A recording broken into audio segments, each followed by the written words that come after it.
भूल दिल्याशिवाय ऑपरेशन होत नाही आणि दिशाभूल केल्याशिवाय राजकारण करता येत नाही.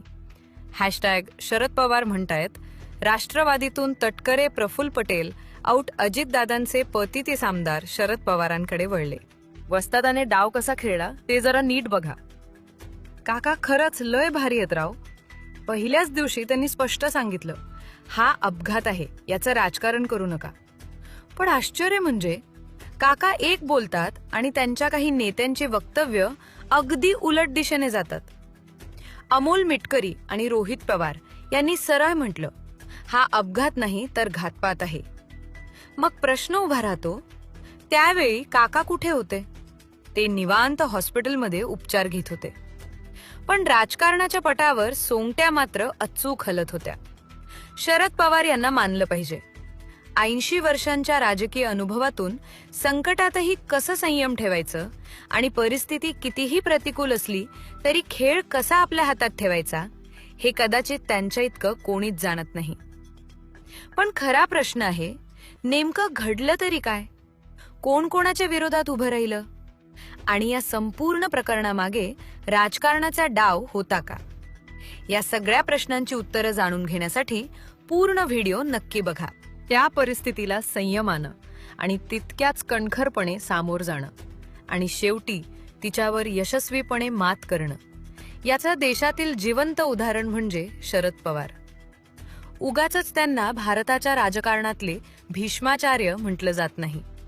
कारण संकट कितीही मोठी असली, वादळ कितीही प्रचंड असलं तरी शांत डोक्यानं निर्णय घेण्याची ताकद त्यांनी वेळोवेळी दाखवून दिली आहे. नरेंद्र मोदी, अमित शहा, अटल बिहारी वाजपेयी यांच्यासारख्या दिग्गज नेत्यांपासून ते देशातील अनेक ज्येष्ठ राजकीय व्यक्तींनी त्यांच्या अनुभवाला आणि राजकीय दूरदृष्टीला मान दिला आहे. ते काही उगाच नाही. पण जेव्हा स्वतःच्या घरातच वादळ उठतं, ज्याला लहानपणापासून राजकारणाच्या उंचीवर नेलं, तळहाताच्या फोडासारखं जपलं, त्याच पुतण्यावर काळ ओढवतो, त्या क्षणी मात्र शरद पवार थोडेसे खचलेले दिसले, खिन्न झालेले जाणवले, क्षणभर कोलमडलेलेही वाटले. पण लक्षात ठेवा, ते कोलमडले पण संपले नाहीत. कारण परिस्थिती वेगाने बदलत होती. राजकारणाच्या पटावर नवी समीकरणं तयार होत होती आणि प्रत्येक चाल मोजून टाकली जात होती. याच क्षणी खरी परीक्षा होती. अनुभव विरुद्ध भावना, राजकारण विरुद्ध नातं. अजितदादांच्या निधनानंतर राजकीय वर्तुळात अफवांचा अक्षरशः पूर आला होता. भाजपमधूनच काही बातम्या पुढे येत होत्या की आता राष्ट्रवादी काँग्रेस पक्षाच्या अजितदादा गटाचं राष्ट्रीय नेतृत्व प्रफुल्ल पटेल यांच्याकडे जाणार का? त्याचवेळी सुनील तटकरे आणि प्रफुल्ल पटेल यांच्या हातात पक्षाची सूत्र पूर्णपणे जातील आणि पक्ष अक्षरशः त्यांच्या ताब्यात जाईल, अशी शक्यता नव्हे तर खात्रीच व्यक्त केली जात होती. एकीकडे कुटुंबावर दुःखाचा डोंगर कोसळलेला आणि दुसरीकडे राजकीय अस्तित्व टिकवण्याची लढाई सुरू. ही परिस्थिती सोपी नव्हती. पण अशा वेळी शरद पवार फक्त स्वतः स्थापन केलेला राष्ट्रवादी काँग्रेस पक्ष वाचवण्यातच यशस्वी झाले नाहीत, तर अजितदादा गटाची राजकीय घडीही त्यांनी पुन्हा बसवली.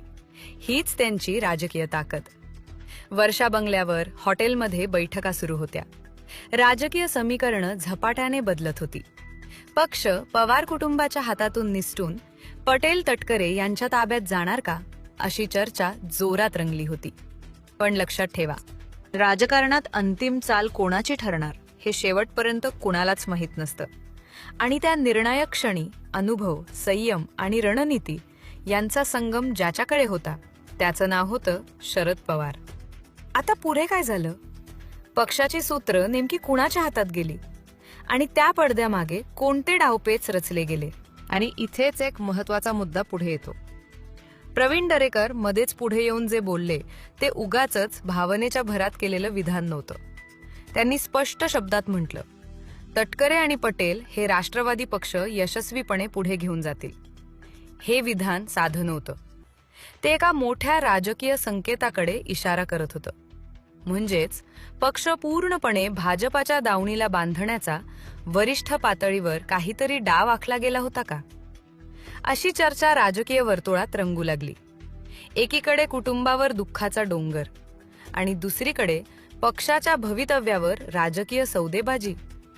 ज्याला अक्षरशः पुत्राप्रमाणे वाढवलं, राजकारणात उंचीवर नेलं, त्या दादांनी अनेकदा जाहीरपणे म्हटलं होतं, माझ्या काकांच्या कृपेने माझं सगळं काही सुरळीत चाललं आहे. माझा काका तुमच्या बापापेक्षा मोठा आहे. हे शब्द सामान्य नव्हते. त्या नात्यातील जवळीक, विश्वास आणि सार्वजनिक मान्यता याचं ते प्रतीक होतं. पण राजकारणात भावना आणि समीकरणं कधी एकमेकांच्या विरोधात उभी राहतात हे कळत नाही.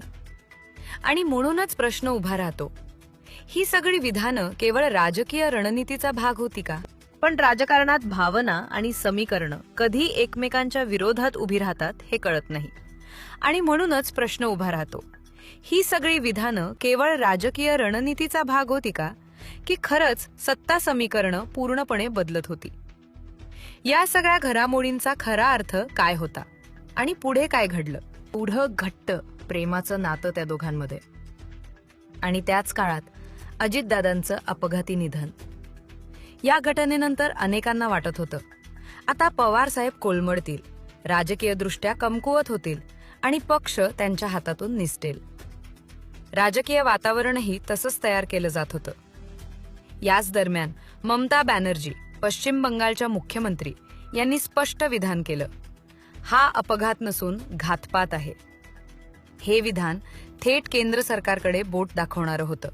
म्हणजेच अप्रत्यक्ष आरोप नरेंद्र मोदी आणि अमित शहा यांच्यावर होत असल्याची चर्चा सुरू झाली. पण त्याच वेळी शरद पवार यांनी तात्काळ भूमिका स्पष्ट केली, हा घातपात नाही, हा अपघात आहे. आता इथेच कथा अधिक गुंतागुंतीची होते. त्यांचेच नातू रोहित पवार पत्रकार परिषद घेऊन घटनेबाबत सविस्तर माहिती देत होते. काही गंभीर प्रश्न उपस्थित करत होते. क्षणभर असं चित्र निर्माण झालं की रोहित पवार हे स्वतःच्याच आजोबांच्या भूमिकेच्या विरोधात बोलत आहेत का? पण तसं नव्हतं. कारण रोहित पवारांनी जे आरोप किंवा प्रश्न उपस्थित केले त्यांना शरद पवार यांनी कधीच उघडपणे नाकारलं नाही. त्यात असत्य आहे असंही स्पष्टपणे सांगितलं नाही. म्हणजेच दोन वेगवेगळ्या भूमिका दिसत असल्या तरी पडद्यामागे काही वेगळी रणनीती होती का? एकीकडे संयमाची अधिकृत भूमिका आणि दुसरीकडे तपासाची मागणी. हा सगळा डाव नेमका काय होता? भावना की रणनीती? मतभेद की नियोजन? रोहित पवारांनी नेमकं काय केलं? रोहित पवार यांनी थेट असा सूर लावला की या अपघातामागे तटकरे आणि पटेल यांच्या भूमिकेची चौकशी व्हायलाच हवी. म्हणजे आरोप सरळ होते पण नावं सूचक होती. पवार कुटुंबाला सुनेत्रा पवार उपमुख्यमंत्री झाल्याचं दुःख नाही, उलट आनंदच आहे. पण खरी भीती वेगळी होती. कुठेतरी भाजप आणि दादा गटातील काही नेते मिळून राष्ट्रवादी काँग्रेस पक्ष पूर्णपणे ताब्यात घेतील का?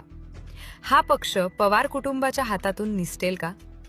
जर पक्ष सुनेत्रा पवार आणि पार्थ पवार यांच्या प्रभावात ठेवायचा असेल तर दादा गटातील जे स्वतःला प्रमुख कारभारी समजत होते त्यांना त्यांच्या मर्यादा दाखवणं गरजेचं होतं.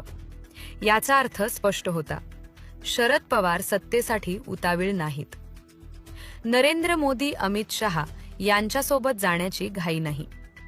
विलिनीकरणाच्या चर्चा जर झाल्या असतील तर त्या फक्त एक संदेश देण्यासाठी. राष्ट्रवादी काँग्रेस हा पवारांनी स्थापन केलेला पक्ष आहे आणि तो पवार कुटुंबाच्या प्रभावाखालीच राहिला पाहिजे. आज लक्ष द्या, प्रफुल्ल पटेल आणि सुनील तटकरे दोघेही फारसं उघडपणे बोलताना दिसत नाहीत. पण छगन भुजबळ मात्र म्हणाले, आता सुनेत्रा पवार राष्ट्रीय अध्यक्ष होतील. यानंतर आमदारांच्या सह्यांची मोहीम सुरू झाली आणि इथेच आणखी एक खेळी झाली. राज ठाकरे यांनी विधान केलं, राष्ट्रवादीसारख्या मराठी मातीतल्या पक्षाचा अध्यक्ष पटेल नसावा, पाटील असला तरी चालेल. हे विधान साधं नव्हतं. त्यातून एक प्रादेशिक अस्मितेचा सूर होता. म्हणजेच काय? शरद पवारांनी केवळ पक्ष वाचवला नाही तर विस्कटलेली राजकीय घडीही पुन्हा बसवली. यालाच रणनीती म्हणायचं का? यालाच अनुभवी खेळी म्हणायचं का? राजा आणि वजीर. एक राजकीय उपमा महाराष्ट्राच्या राजकारणात शरद पवार आणि अजित पवार यांची जोडी कायम चर्चेत राहिली. या नात्याला अनेकदा राजा आणि वजीर अशी उपमा दिली गेली. राजा दूरदृष्टी आणि रणनीती शरद पवार हे अनुभवी दीर्घकालीन विचार करणारे नेते. संघटन मजबूत ठेवणं, समीकरणं बदलणं, वेळप्रसंगी शांत राहणं ही त्यांची शैली. वजीर अंमलबजावणी आणि ताकद. अजित पवार जलद निर्णय घेणारे, प्रशासनात प्रभावी कामगिरी करणारे. धोरणांची अंमलबजावणी आणि सत्तेतील सक्रियता ही त्यांची ताकद. पण कालांतराने दोघांचे मार्ग वेगळे झाले. राष्ट्रवादीतील फूट ही केवळ कौटुंबिक नव्हती, ती सत्ताकारण, नेतृत्व आणि भवितव्याशी निगडीत होती. आज परिस्थिती अशी आहे, राजा एकटा उभा आहे, पण तो नव्या वजीराच्या शोधात आहे का? महाराष्ट्राचं राजकारण इथेच अधिक रंगतदार होतं. तुमचं काय मत? ही रणनीती होती की सत्ता संघर्ष?